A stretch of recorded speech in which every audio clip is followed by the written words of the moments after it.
नमस्कार, मैं कौशलेंद्र प्रियदर्शी। आप देख रहे हैं news for nation. Amit Shah का 2 दिवसीय दौरा समाप्त हो गया।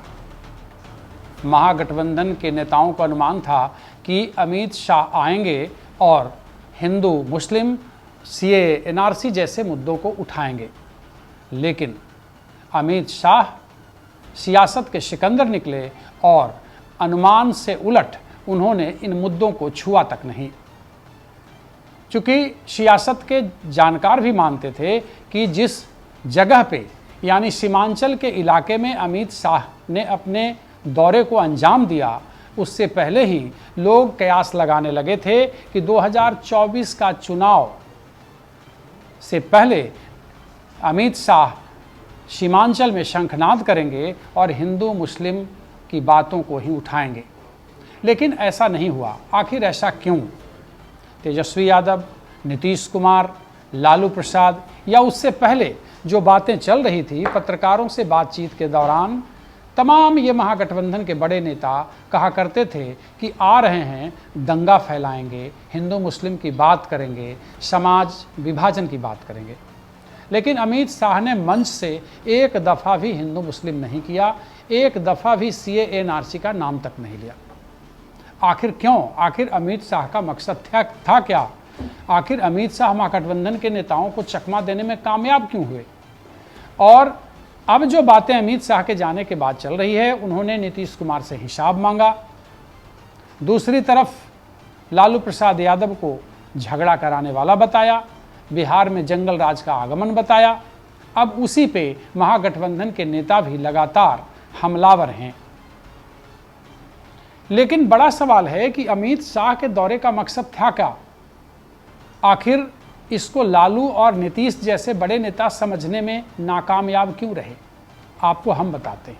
इसे ऐसे समझिए, कभी भारतीय जनता पार्टी को बनियों की पार्टी या सवर्णों की पार्टी माना जाता था, लेकिन धीरे धीरे अवधारणा बदलने लगी। नरेंद्र मोदी के नेतृत्व में सोशल इंजीनियरिंग का खेल खेला गया और अति पिछड़ों पर भारतीय जनता पार्टी का नेतृत्व फोकस करने लगा। और फिर ऐसा समय आया जब 2019 के लोकसभा चुनाव में जो उनके तमाम सांसद जीत कर गए, वो मोदी के नाम पर जीत कर गए। और सोशल इंजीनियरिंग का एक ऐसा कमाल था कि भारतीय जनता पार्टी और उसके गठबंधन को लोकसभा में 352 सीटों पर जीत मिली। लेकिन एक बड़ी बात जो हम आपको बताने जा रहे हैं कि भारतीय जनता पार्टी का नेतृत्व या जो कोर टीम है, वह चाहता है कि कैसे भारतीय जनता पार्टी अगले 30-40 सालों तक सत्ता में बना रहे। उसके लिए एक अहम हिस्से पर कब्जा जमाने की कोशिश में है, यानी वोट की फसल वो वहाँ काटना चाह रहा है जहाँ उसे धूर विरोधी माना जा रहा है। यही वजह है कि अमित शाह सीमांचल जैसे इलाके में आने के बाद मंच से 22 दफ़ा लालू नीतीश का नाम, 10 दफ़ा जंगल राज का नाम, लेकिन एक भी दफ़ा हिंदू मुसलमान सीए एनआरसी की बात नहीं की। अब सवाल है कि आखिर ऐसा क्यों हुआ? थोड़ा सा पहले चलिए, हैदराबाद में कुछ ही दिन पहले राष्ट्रीय कार्यकारिणी की मीटिंग हुई थी, जहां नरेंद्र मोदी ने एक लार्जर टारगेट दिया था अपने नेताओं को। वह यह था कि किसी तरह पसमानदा मुसलमानों को साधा जाए।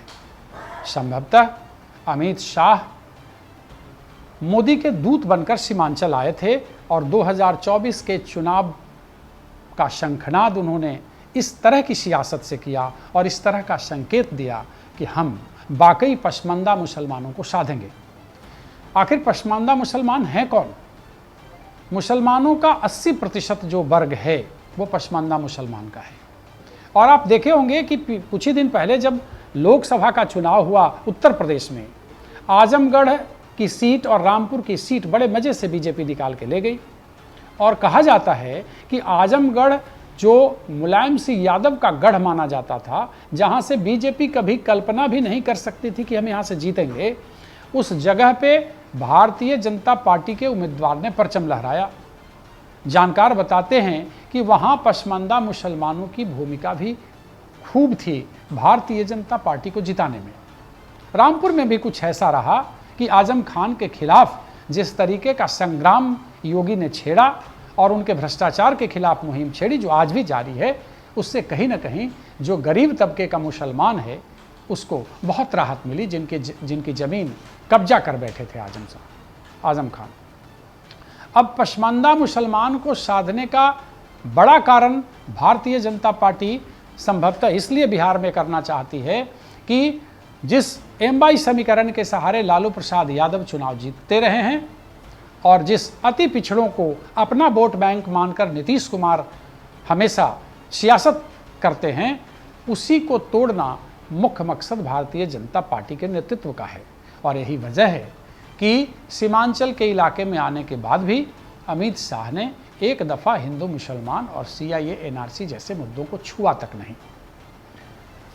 सबको पता है कि कैसे मोहसिन रजा को उत्तर प्रदेश में मंत्री पद से हटा करके और जब दोबारा चुनाव जीतने में कामयाब रही होगी तो दानिश अंसारी जो पसमानदा मुसलमान के वर्ग से आते हैं उन्हें मंत्री बनाया गया।